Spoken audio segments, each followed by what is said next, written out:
The Yom Kippur War is often remembered through a familiar lens. Israel, surrounded by hostile neighbors, standing its ground against overwhelming odds. It's a narrative that stuck for decades, underpinning billions of dollars in US military aid. And yes, it's true, Egypt and Syria launched the war in October 1973, catching Israel off guard. But here's the part that's often left out. Egypt and Syria weren't attacking out of nowhere. They were fighting to take back land Israel had seized in 1967 during the Six-Day War. A war Israel started with a preemptive strike on Egypt. The Sinai Peninsula and the Golan Heights weren't just military objectives, they were pieces of their nations. For Egypt and Syria, the 1973 war wasn't about destroying Israel, but about reclaiming what had been theirs. Yet that side of the story rarely makes it into the mainstream narrative, which continues to frame the conflict as Israel's fight for survival, leaving the deeper complexities in the background. Half a century has passed since the 1973 October War. Yet which side emerged victorious from this pivotal conflict remains an open question that is still debated endlessly, both globally and in the Middle East. Both sides claim to have won the October War. Neither will admit defeat. Both sides manufactured stories to be written into national history books. However, for years, the Israeli and American side of the story has dominated a biased narrative. A narrative where the Israelis give the impression that they were merely caught by surprise, and that once they had recovered their balance, they drove back the Arabs on both fronts, crossed the Suez Canal, penetrated into Africa, and surrounded the Egyptian Third Army with ease. They further claim that only intervention by the superpowers saved the Third Army from surrendering and the Israelis from advancing further, as the road to Cairo lay open before them. This was by no means the correct picture, and by perpetuating it, the Israelis are in danger of falling into the same errors of self-deception and overconfidence that they did after the 1967 war. Israeli Prime Minister Golda Meir viewed Egyptian President Anwar Sadat's attempts at diplomacy and saber-rattling as largely ineffective. On the 6th of May 1973, at the anniversary of the founding of Israel, she replied to a question on the possibility of Sadat's starting a war. Sadat can gain nothing by war. He knows this. But all the same, we believe he may act. If so, we are ready. It is doubtful that she really thought Sadat would launch an attack on Israel, but speaking from a position of strength, this statement served as a warning to the Egyptians not to attempt any military adventures. Israeli Defense Minister Moshe Dayan believed that the canal is the best defense line we could hope for. His policy, in brief, was to remain behind the Bar-Lev line and wait for the Arabs to make peace, feeling that Israel could indefinitely sustain a condition of no peace, no war. Well, what are going to be the next steps? Who's going to telephone who in order to secure a long-term solution for the Middle East problem? I think that we can wait for a call. I don't see anything wrong with the present situation. I don't know why should we approach anyone about anything. As far as I'm concerned, we are just happy as it is now. And if the others are happy, so that's it. But the others aren't going to be happy, really, are they? Let them ring us up. In this frame of mind, the Israelis either overlooked, ignored, or brushed aside as trivial many of the more obvious signs of Arab military preparation. The Israelis relied heavily on the alleged technological gap between themselves and the Arabs. They openly boasted and firmly believed that it would be at least 2 generations before the Arabs could catch up. It was a mistaken presumption. The Egyptians were learning fast. For example, at their Technical Training Institute, certain SAM-2 training equipment had been received and was still in crates when the Russians left in July 1972. The Russians estimated that it would take 29 Soviet experts about 9 months to install it. Egyptian instructors and students completed the job in 50 days. Also, the Egyptians made certain modifications to the SAMs, radar equipment, and their electronic countermeasures, which the Israelis did not learn about in time, another well-kept secret. The radar and electronic capability of the Egyptians was grossly underestimated by the Israelis and others.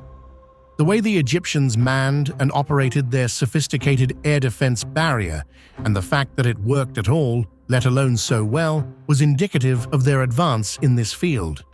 Sadat capitalized on Israel's superiority complex, weaving it seamlessly into his strategy of deception.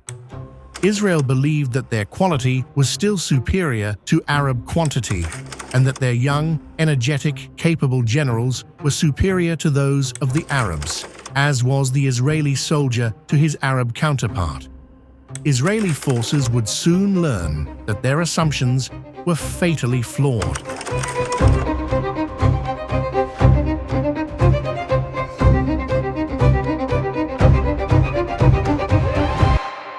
I had some slight hopes of Secretary of State Rogers in 1970 and 1971, but all he did was to extract more and more concessions from me, and there was never a single response from the Israelis. Rogers thought we would never fight. The Israelis thought we would never fight, and they thought they could never be surprised. The West thought we were poor soldiers without good generals. Sadat's statement probably held the key to his subsequent course of action. The president's wounded Egyptian pride had made him determined to wipe out the psychological effects of the 1967 defeat and one day achieve a victory that would put Egypt on the military map of the world. Colonel Shimon Mendes, who served in the military intelligence unit during the October War, said that Anwar Sadat and his generals succeeded in creating a third type of strategic military bluff, called it sedation, which is more dangerous than the traditional misleading or confusion strategies.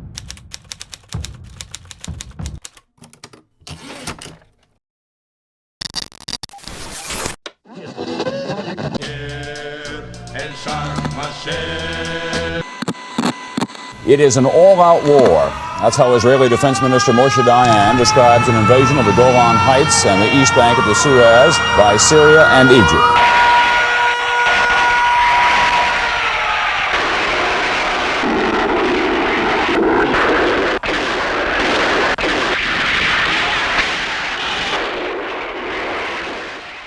On October 6, 1973, Egyptian forces launched an unprecedented surprise attack across the Suez Canal, catching Israeli defenses off guard. Egyptian commandos and sapper teams swiftly crossed the canal, neutralizing Israeli defenses on the east bank, while engineers constructed numerous bridges, allowing Egyptian divisions to cross over with speed. When the inevitable Israeli armored counterattack came, the Egyptians met them with teams armed with RPGs and Saga anti-tank guided missiles, inflicting heavy losses on Israeli tanks. By the end of the second day, the Egyptian Second and Third Armies, numbering a combined 5 divisions and 80,000 men, were ensconced on the east bank. The next day, the Israelis launched a 2-division attack. Once more, the Israelis were met by a wall of RPGs and Saga missiles. Above them, Israeli air cover was held back by the new SA-7 SAM missile, which Israeli radar could not detect. Those Israeli tanks that managed to break through were swarmed by Egyptian infantry. By the end of the day, the Israelis had lost at least 150 tanks, 30 Skyhawks, 10 Phantoms, and a proportion of their best pilots, the cream of the hunter squadrons. The shock to the Israeli government and GHQ was immense. The Israelis fell back in disarray. In the space of 48 hours, the Egyptians had won a great victory, crossing the canal, capturing the fortifications along the Bar-Lev line, and stopping 2 Israeli counterattacks. General Ariel Sharon, who played a pivotal role in the war, called the first few days a disaster, a tankman's nightmare, and said the Israeli High Command was left in a state of shock. The Egyptians had no plans to advance deeper into the Sinai. As planned by Chief of Staff General Saad al-Shazli, the Egyptian army was to remain on the Suez's east bank as a fait accompli, a fact on the ground meant to force the Israelis to negotiate the Sinai's return. The war brought many surprises that jolted military thinking out of its World War II rut and provoked wide-ranging reassessments. It was a war that was not wanted by either the Russians or the Americans, but once it had begun, both America and Russia felt compelled to sustain their protégés for reasons of prestige and the superpower struggle.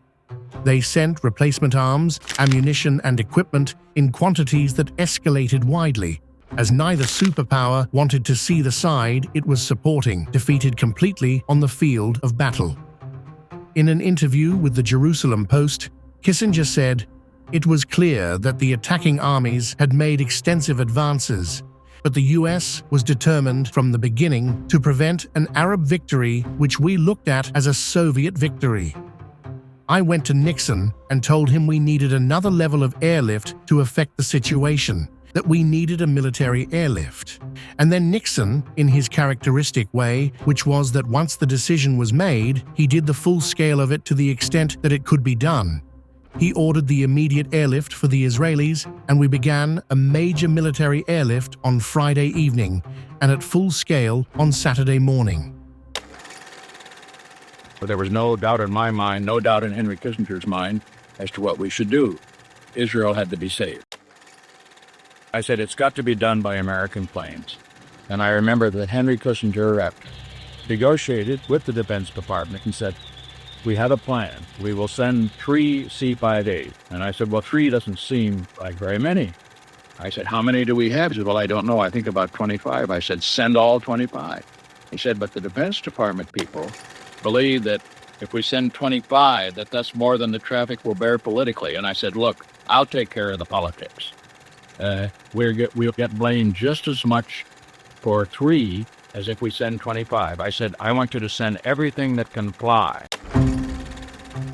On October 13th, the US conducted Operation Nickel Grass, the largest airlift of armaments since World War II. The American airlift began on October 13th and ended on November 14th. It carried over 22,395 tons of M48 and M60 tanks, howitzers, advanced artillery, CH-53 helicopters, and A-4 Skyhawks. A virtual arsenal airlifted overnight to Israel's front lines. Syria's early victories were short-lived.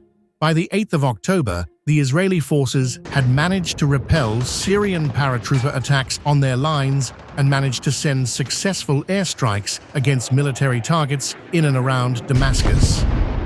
By the 10th of October, Israel succeeded to push into Syria.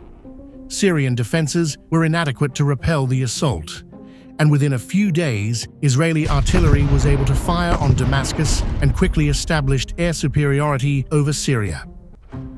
Meanwhile, the Sinai front slowed since the 10th of October.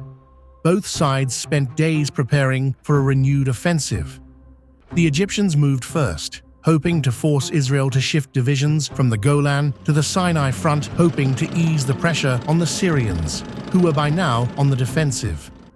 The Egyptians launched a massive armored assault on October 14th, in spite of objections to the lack of air cover raised by some top generals. Almost 400 Egyptian tanks stormed deeper into the Sinai beyond the cover of their SAM defenses, and the attack utterly failed. In less than a day, the Egyptians lost over 250 armored vehicles. In the afternoon of the 15th, the Israelis decided to cross the Suez Canal and exploit on the West Bank. But there had been considerable hesitation, not to say trepidation, about launching such an operation. Both General Elazar and General Bar-Lev had come round to the idea, and they had discussed the matter with Dayan. The latter was not very enthusiastic, as he did not think it would bring about a military decision or force the Egyptians to ask for a ceasefire. But several factors led to the Israeli decision to cross the Suez Canal. The major considerations were that the Israelis reckoned they had won a big battle on the 14th, had driven the Egyptians back to their bridgeheads, and had inflicted heavy tank losses. Also, that day the United States openly admitted that it was mounting air and sea lifts of military supply for Israel, which gave the Israelis a terrific morale boost. As well, information gained by the American SR-71 spy aircraft on the 13th confirmed that on both sides of the canal south of Ismailia and on the shores of Great Bitter Lake, there was an area about 40 kilometers in width that was almost empty of troops. The Israeli plan aimed to cross the canal near Devassois, secure a 5-kilometer corridor, and establish a bridgehead for paratroopers and armor. By October 16th, at least one bridge was to be operational, enabling forces to attack north, south, and west, with the goal of encircling Egyptian forces and capturing Suez and Ismailia by October 18th. However, execution deviated significantly from the plan, revealing the timeline to be highly optimistic and extremely unrealistic. Before the Israelis could cross the canal, they sought to secure their flank against the Egyptian Second Army, positioned just a few kilometers north in a small agricultural area known as the Chinese Farm. However, they quickly discovered they were not only facing a heavily reinforced Egyptian infantry division, but also found themselves confronting an Egyptian armored division. Determined Egyptian resistance made progress extremely slow for the Israelis, who suffered heavy losses. The Israelis were repeatedly reinforced with armor, but were unable to make much headway, only managing to seize an important crossroad on the second day. Suffering from a lack of infantry, the Israelis brought up paratroopers during the night of October 16th to 17th. They were tasked with clearing anti-tank defenses for the armor, but they became pinned down by heavy Egyptian fire. The paratroopers drew Egyptian attention long enough for the Israelis to move bridging equipment to the canal undetected. Armored forces later extricated the paratroopers. The Egyptians attempted to restore their defenses to their initial dispositions with an armored attack on October 17th.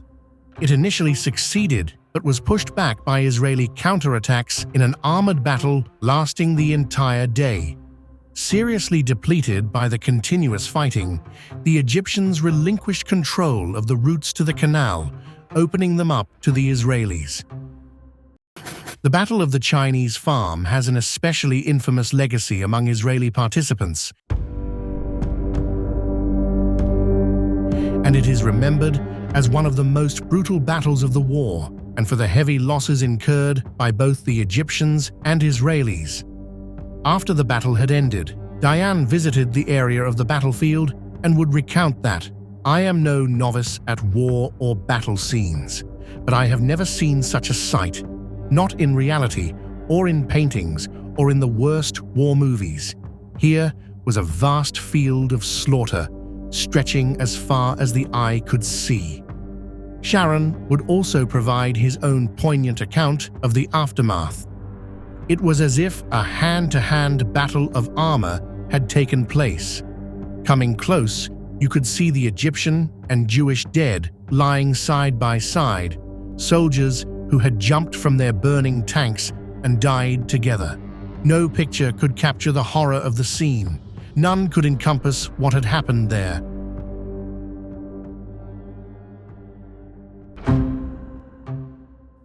The Egyptians assumed that the Israeli objective was to roll up the Second Army's right flank, not to open a corridor to the West Bank for Israeli forces to cross the canal. For the next 24 hours, this remained the general impression among Egyptian commanders, and they reacted accordingly. On the 16th of October, the paratroopers started crossing the canal in their assault boats. They were later joined by 10 tanks that had managed to break through and were ferried over on the SP pontoons. The Israelis sent raiding parties attacking Egyptian SAMs on the West Bank, while securing a 4-kilometer deep bridgehead without facing resistance. The Egyptians, meanwhile, failed to grasp the extent and magnitude of the Israeli crossing, nor did they appreciate its intent and purpose. They were under the impression that the canal crossing was merely a diversion for a major IDF offensive, targeting the right flank of the Second Army. Only after the 17th of October, the Egyptians slowly began to realize the magnitude of the Israeli offensive. Early on, 18 October, the Soviets showed Sadat satellite imagery of Israeli forces operating on the West Bank. Now Israel had 3 divisions on the West Bank, under the command of Sharon, Adan, and Magan. Sharon's task was to move north to seize the canal city of Ismailia, and thereby sever the logistical and supply lines for most of the Egyptian Second Army. Adan and Magan's divisions to move south to seize the city of Suez. As the Israelis pushed towards Ismailia, Sharon's brigades faced fierce resistance from Egyptian paratroopers and commandos. On 22nd October, the Israelis concentrated artillery and mortar fire against the city, and an Israeli paratrooper company attacked without first scouting ahead and was ambushed and annihilated. The Egyptian Commando Battalion managed to repel the attack after prolonged heavy fighting. Sharon's forces failed to get behind Ismailia and encircle the city, and their attack had been thoroughly routed. The Egyptians registered a tactical and strategic victory in the defense of Ismailia, stopping an encirclement of their large forces on the east bank of the Suez Canal and ensuring their supply lines remained open. In the meantime, Premier Kosygin met with Sadat and was trying to persuade him to accept a ceasefire, to which Sadat agreed, saying he had only wanted to break the no peace, no war stalemate and would honor a ceasefire if Israelis would withdraw from the occupied territories. Kosygin also wanted an assurance that Sadat would not use the Scuds against Israeli population centers, and again Sadat agreed, but only on the condition that the Israelis did not first attack his cities from the air. The hotline from Moscow to Washington, actually a teleprinter machine, was used for the first time in this war when First Secretary Brezhnev spoke to President Nixon, asking urgently that Kissinger come to Moscow for consultations. Nixon agreed. The UN Security Council passed a resolution calling for a ceasefire on October 22nd. And while the Egyptians seemed determined to honor the ceasefire, for example, the Cairo International Airport was briefly opened again, the Israelis, on the contrary, rushed troops across their 3 bridges throughout the night of the 22nd-23rd. It seemed they had no intention of observing the ceasefire, but were set upon exploiting their position on the West Bank. The fact that the Israelis broke the ceasefire and went on with their offensive led the Soviet Union to think the United States had deliberately outwitted it. They accused the US government of allowing Israel to violate the ceasefire on the 22nd and make territorial gains. There is evidence that Kissinger may have given tacit approval or deliberately refrained from restraining Israel in the immediate aftermath of the ceasefire. His strategic aim was to allow Israel to secure a more advantageous position before serious negotiations began. After the failed attempt to capture Ismailia, Israel tried to consolidate its position west of the canal and try to exert pressure on Egypt before a ceasefire took full effect. Adan's division was ordered to quickly move south and take Suez and use it as a strategic leverage. The fall of such an important city would have been a significant blow to Egyptian morale. On the 23rd, Adan's company arrived at Suez and made a weak attack, which was held, and so the Israeli first attempt to enter Suez was balked. On the 24th, Adan chose to attack the city again, using a tank unit and a paratrooper battalion. They openly advanced along the wide main boulevard into the city, only to be fired upon suddenly from the buildings on either side of the roadway. They were surrounded, and the armored column was ambushed and severely hit. Within 20 minutes, 20 of the 24 Israeli tank commanders of the column who were exposed in their turrets were killed or wounded. The Israelis had not expected such stiff resistance. The Israelis admit to suffering 80 casualties in this abortive battle and to losing 11 tanks, 17 armored personnel carriers, and some trucks. Having failed to occupy the center of Suez, the Israelis now began to withdraw their forces to the outskirts of the city. On the 25th, the Israelis made their third attack on Suez at about 8 a.m. This time, they used one of their Soviet squadrons of some 15 Tiran tanks, supported by infantry in civilian-impressed trucks. Although the fighting continued until about 1550, the Israelis could not break through into the center of the city and had to withdraw with the loss of 10 tanks. Suez, formerly a city of some 200,000, was now partitioned down the main street. The Egyptians held the center of the city, while the Israelis controlled the outskirts. The Egyptians admit that by this time, the road from Cairo to Suez was blocked at kilometer 101. The Israelis claim that on the 26th, the day that marked the end of Ramadan, they had completely encircled the Third Army, scattered leaflets over it, and called on it to surrender. On the other hand, the Egyptians claim that their army, local militia, and civilians were besieging the Israeli pocket on the West Bank.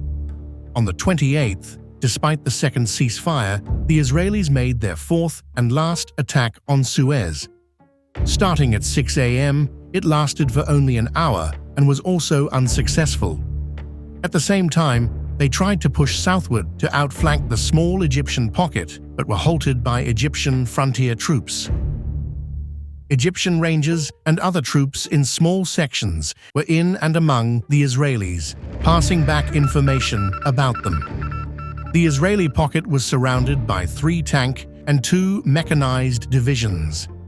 Regarding territory taken or lost on the Suez Canal front, the Israelis claimed they had crossed over the west bank of the canal, although they admitted there were many Egyptian pockets within that area and were also surrounded by Egyptian forces. The Egyptians had gained and held about 300 square miles on the east bank, but their Third Army was surrounded. However, at the Israeli symposium on the Yom Kippur War held in Jerusalem in October 1975, Colonel Trevor Dupuy stated that it was clear that Brigadier Badari and his Third Army were not on the verge of collapse. Dupuy's perspective highlights the resilience of the Egyptian Third Army and argued that it maintained its combat integrity and defensive positions east of the Suez Canal. Further, Drew Middleton, military editor of the New York Times, wrote, "The Egyptian Third Army did not break. They were still in being, and their continued existence posed a strategic challenge for Israel." The situation was as much a stalemate as it was a siege, although the Israelis did not like to see it that way. Some supplies were flown in at night to the Third Army by helicopter or brought across by boat, and water was obtained from the Ain Musa Springs. Since October 28, 1973, the Egyptian General Command decided not to allow the Israeli forces west of the canal any period of calm or rest, and to prevent them from consolidating their defenses or fortifying them in engineering terms, and to tighten the noose around them in close cooperation with all the surrounding forces. The active defensive actions of Egyptian forces developed to the point that some called this phase Egypt's Second War of Attrition. The Second War of Attrition with Israel began on November 1, 1973, and lasted until March 17, 1974. During these months, there were almost daily incidents of shelling, skirmishes, and patrol raids in the Third Army sector. Edgar O'Balance, British military journalist, mentioned that there was frequent Israeli aircraft action against the besieged army. The Israelis were trying desperately, for prestige reasons alone, to force it to surrender, but they failed. Also, holding out on the East Bank during this period was the besieged Kabrit Fort. which the Israelis also tried hard to force to surrender, subjecting it to constant artillery fire and bombing. The Egyptians consider the defense of Kabrit Fort, taken in 30 minutes and defended for 3 months, to be one of their war epics in which the water shortage was overcome by boiling and vaporizing salt water from the canal. On the West Bank, the Israelis settled themselves in defensive positions and surrounded themselves with mines. Later, the Egyptian Engineer Corps claimed to have lifted 750,000 mines, mainly of US origin, which had been laid in the Israeli pocket. On 9th December, the Egyptians announced that the Israeli pocket was only 3 miles deep and not 10 as claimed by the Israelis, and that there was a plan prepared to encircle and destroy the pocket using 5 divisions and 20 Ranger units. The war of attrition between Egypt and Israel dragged on, although much was hidden from the Israeli nation by military censorship. The shock of being caught by surprise, the failure to capture key strategic cities along the canal, and the huge but as yet unknown casualty figures and the lack of information about missing soldiers and prisoners caused the people to devolve into bitter recrimination as anger overtook fear. The famous Jewish psychologist Richard Lazarus addressed the International Association of Psychologists at its yearly convention in Tel Aviv in 1975. The Israelis are living in a continuous state of trauma. This was the first war that didn't strengthen Israel, as it was a psychological disaster in so much that it destroyed the legend of the invincible army. The biggest danger was replacing this idea by the fear of being under threat at all times. Something was broken at the Yom Kippur War. The state was saved, but our faith is lost. Our confidence is broken, and our hearts are torn, as we almost lost a full generation. A few days after the ceasefire, the Egyptian Armored Corps rushed a large number of tanks to surround the Israeli pocket after repairing and equipping them.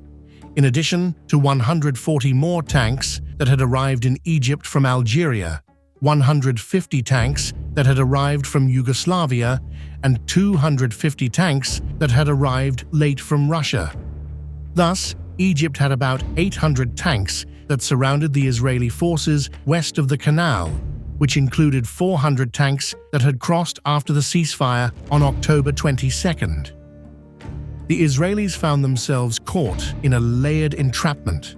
While they besieged Egypt's Third Army, they were themselves surrounded by Egyptian forces. What had begun as a bold breakthrough was now turning into a trap. Their conditions and their administrative lines were extremely critical at this point. For the Egyptians, the opportunity was ripe. This time, there was no water barrier or fortified defensive line to hinder their advance. The Egyptian forces around them were in a position that did not allow the Israelis to move or deploy to improve their situation, nor did they even allow them to withdraw from their positions without major losses. The Egyptians had already formulated a plan to eliminate the Israeli incursion west of the canal. The objective was clear: to decisively destroy all Israeli forces west of the canal and restore the situation to its state prior to the Israeli breach. This offensive plan was given the code name Shamel, which means comprehensive, and was entrusted to Major General Saad Mamoun in December 13th. In his memoirs, General Saad Mamoun stated, "The enemy lacks strategic balance. Their forces are trapped west of the canal and have failed to push ours back even an inch on the eastern front. Every ration, every drop of water, every artillery shell, every liter of fuel had to travel over 300 kilometers to reach their forces west of the canal through a narrow corridor just 6 kilometers wide. Our plan was to seal off that passage and turn it into a corridor of fire, while simultaneously annihilating the enemy forces in the west. It would have taken no time. The Bar-Lev line taught us that no matter how fortified a position is, it can still be breached. Imagine what we could have done when their forces were completely exposed. In his autobiography, Israeli Defense Minister Moshe Dayan stated that the ceasefire existed on paper, but the continued firing along the front was not the only characteristic of the situation between 24 October 1973 and 18 January 1974. This intermediate period also held the ever-present possibility of a renewal of full-scale war. There were three variations on how it might break out: 2 Egyptian and 1 Israeli. One Egyptian plan was to attack Israeli units west of the canal from the direction of Cairo. The other was to cut off the Israeli canal bridgehead by a link-up of the 2nd and 3rd Armies on the East Bank. Both plans were based on massive artillery pounding of Israeli forces who were not well fortified and who would suffer heavy casualties. It was therefore thought that Israel would withdraw from the West Bank, since they were most sensitive on the subject of soldiers' lives. Egypt, at the time, had a total of 1,700 first-line tanks on both sides of the canal front, 700 on the East Bank and 1,000 on the West Bank. Also on the West Bank, in the second line, were an additional 600 tanks for the defense of Cairo. They had some 2,000 artillery pieces, about 500 operational aircraft, and at least 130 SAM missile batteries positioned around our forces so as to deny us air support. U.S. Secretary of State Henry Kissinger intervened decisively to prevent the implementation of Egypt's plan, a fact he later confirmed in his personal memoirs. The Israeli pocket west of the Suez Canal had effectively become a trap, and Kissinger's visit to Egypt on November 1, 1973, highlighted the gravity of the situation. During their meeting, President Anwar Sadat outlined the reality to Kissinger, stating, "I have 800 tanks compared to Israel's 400, and for every Israeli tank, I have 1.5 missiles. The Israelis are confined to a strip only 6.5 kilometers wide east of the canal. If we attack, their forces will be annihilated without question." Kissinger acknowledged that he was well aware of the situation. He revealed that the Pentagon had provided him with satellite imagery confirming the reactivation of Egypt's air defense system, along with detailed views of the amassed Egyptian tanks, artillery, and other preparations. But he delivered a stark warning to Sadat. Any attempt to eliminate Israeli forces west of the canal would escalate the situation beyond the Middle East. "We cannot allow a Soviet-backed offensive to succeed against an American-supported position." At 9 o'clock on the morning of January 17, 1974, Cairo time, the separation of forces agreement between Egypt and Israel was broadcast under the supervision of the United Nations. This agreement was put into effect as of 12 o'clock on January 25th. Israel began withdrawing its forces from the agreed-upon areas, and the separation of forces proceeded in accordance with the agreement. Both sides gained advantages and suffered disadvantages, the Egyptians perhaps gaining far more than the Israelis. The Egyptians gained some 300 square miles of Israeli-held Sinai on the east bank of the canal since October 6, 1973. They destroyed and captured the Bar-Lev Line, the strongest fortification the world had seen since World War II. The Israelis lost the military superiority they had enjoyed over the Arabs for so long, and their military power alone was no longer great enough to deter Arab attacks.